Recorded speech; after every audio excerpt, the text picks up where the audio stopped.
دعا مانگتے ہوئے قبول ہونے یا نہ ہونے کا شک دل میں نہیں رکھتے کہ پتہ نہیں یہ دعا قبول ہوگی بھی یا نہیں، پتہ نہیں یہ چیز ہمیں ملے گی بھی یا نہیں، پتہ نہیں یہ کام ممکن ہو سکے گا یا نہیں۔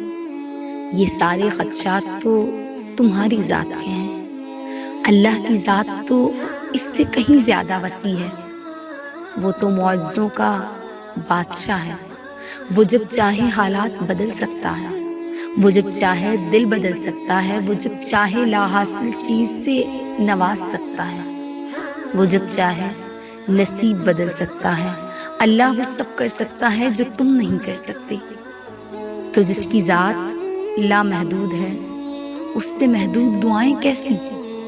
اپنے اعمال دیکھ کر انہیں اس کی شان دیکھ کر مانگو۔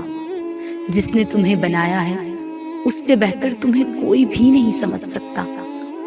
اور یاد رکھو، کائنات میں ایسا کچھ بھی نہیں جو ہمارا رب نہیں کر سکتا۔ کائنات میں ایسا کوئی زخم نہیں جسے اللہ نہیں بھر سکتا۔